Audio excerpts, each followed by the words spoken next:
went to Washington, D.C. to go to a travel school, but my dream was I just wanted to be a flight attendant. Where did that come from? Where did that desire, do you think? I always had a thing with planes, and I just had this vibe that that's what I wanted to do. American Transair was at that time doing a lot of charter flights. So we did military charters where we would take people down to Guantanamo Bay or bring them back or go to the Panama Canal. And then the other part was where we did tourist actual groups. And so in the winter, the Caribbean, and then in the summer was a lot of European trips. How were those military flights? Did you get treated pretty rough, or were they always nice? They were so nice. The military guys were the best ones that you would have because they were very respectful and polite, and you couldn't ask for a better crew than the military. If you had to pick out your favorite route, your favorite destination from everything that you visited over your career, where would you fly back to on a dime? I would go back to Australia. Yeah? Yes. I would go to Australia, and this time I would go on to New Zealand. So you come back to Anderson having spent this career flying all over the world, and it's obvious you got to go to work. Right. So now what do you do? Then I applied for FedEx, and my thought was I knew what FedEx was about in Memphis and how big it was, and I thought I can do this. So they had FedEx has a good reputation in Memphis for being a good employer. Yes. Pay good, benefits, and all that kind of stuff. Right. Was there an office in Anderson at the time? Actually, we were out on the parking lot in almost like a photomat booth in the parking lot. And we actually sorted freight and everything outside in the parking lot with cones put up. And this was at Winn-Dixie? Yes. Way back when. So you were part of the original crew that came to Anderson with FedEx? Yeah, well, when I started at FedEx, there was actually 2 other employees that are still there. After I was there probably a year, they built the location that we're in now off of Liberty Highway. People can use UPS or the post office, but we try to provide service. And, you know, we take a pride in it. I think every employee there takes pride in their job. When I first started, you know, we would call people up on the phone trying to get directions. To their house? Yes. You would. Would you really? Yes, to get directions or find out where this road was. And now, you know, you've got the GPS systems, you've got, you know, different things that you didn't have back then. So it's really come a long ways. Yes.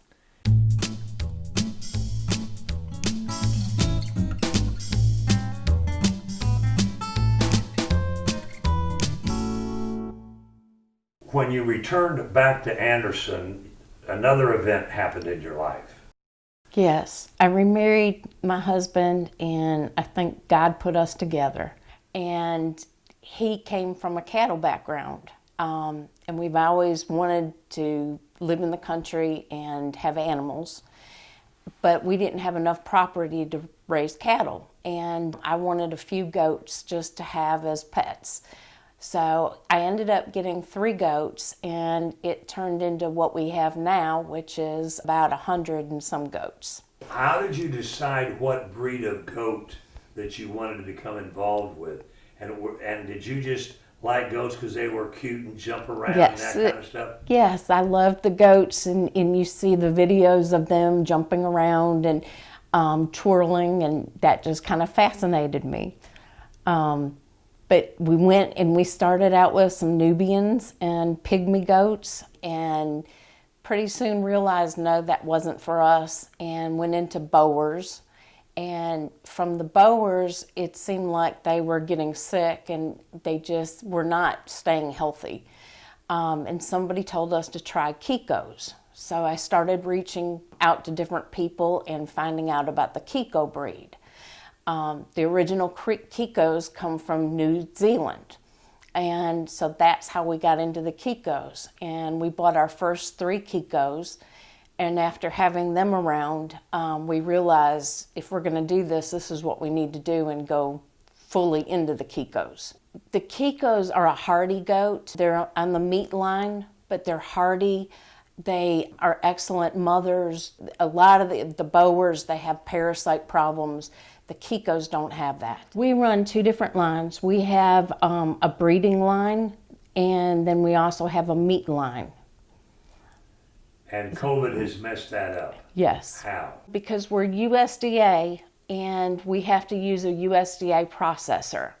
Well, when COVID came along, a lot of the big meat processing plants had to shut down, which left a lot of farmers without a place to take their animals. And so right now, if you have goats, it's very hard to find anybody. And the people that we did use, now all of a sudden they're doing cows because that's what the need is for right now. So I've been told it could be January before we can get some meat processed. Goat meat is extremely healthy. It tastes more like beef.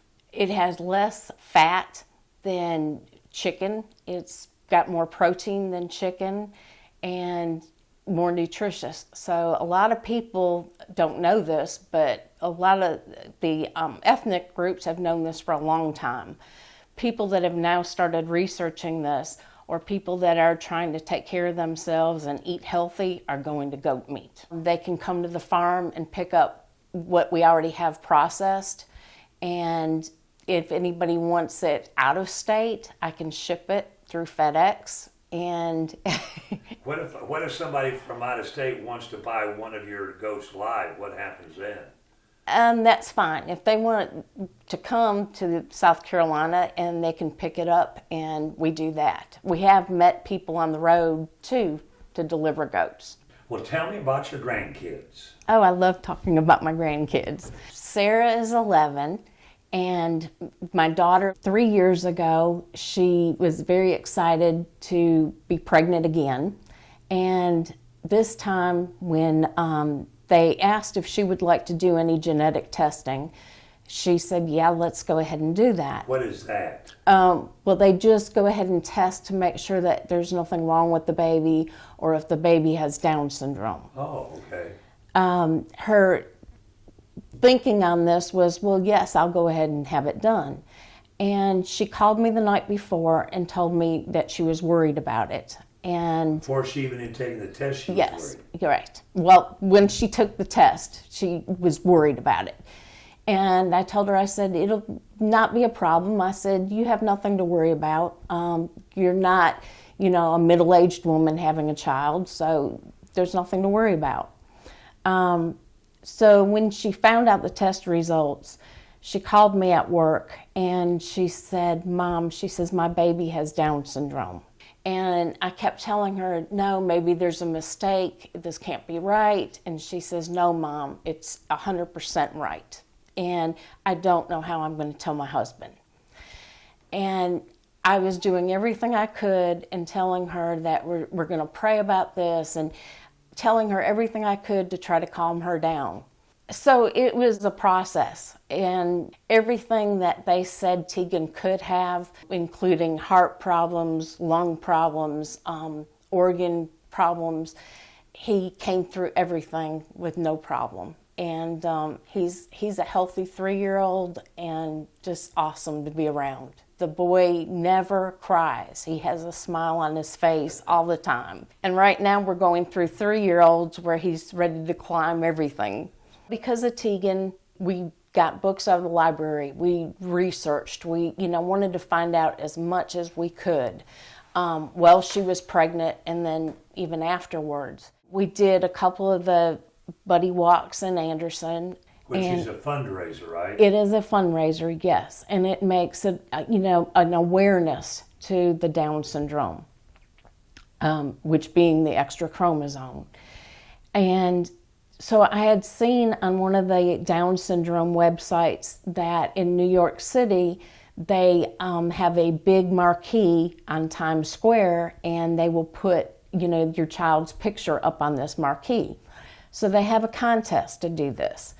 And I just thought about it, and I didn't tell anybody, and I submitted Teagan's picture, and they said that they would let you know by the end of July. So one day I get an email and Teagan was accepted. They only take like 500 children out of the whole United States. So it's an honor to be picked and to have his picture up there. And then, here we are with COVID where you can't travel. So everything is going to be done virtually. But the pictures will still be up there. And we're going to have a walk here. I actually had taken some pictures with him out in the goat field. And one of the dogs we have will just stay right by Teagan's side. And it's like a protective dog that is going to make sure nothing happens to him. Yeah.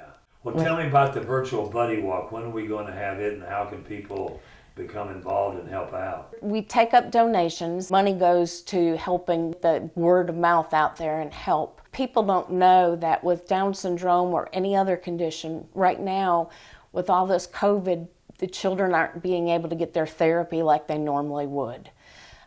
Children are going backwards because of not having that therapy. But then there's other daycares that don't want to take him because of him being Downs. They turn him away and saying, well, we're not ready for that. We don't have the capability of taking care of him. So it puts a strain on my daughter as far as where are you going to put this child? And when you're working and have to deal with daycare, and then how do you get him back and forth to therapy once they start having it again? So the more awareness that we put out there about what's going on with these children, there's going to be a whole a whole group of children that are not doing as good as they should be if they were having their therapies and doing, what they were supposed to be doing and being back into that program, like they would be. All right, so again, this year's Buddy Walk is going to be virtual. Virtual. But we are planning on doing a walk September the 12th, and that's the same day as New York City is doing theirs. And right now we are looking for volunteers that want to come help and walk with us. And it's going to be a mile-long walk. And we just want to raise awareness. People can still donate. You can go on to the New York City Buddy Walk 2020. And he's under Team Teagan or Teagan Whitaker. And they can donate through that. Great. Our guest has been Renee Trotter. We want to thank her for taking time to talk to us. We want to thank each of you for tuning in, and we would invite you to be back with us next week, same time, for our next edition of Conversations with Paul Brown. Until then, take care, everybody.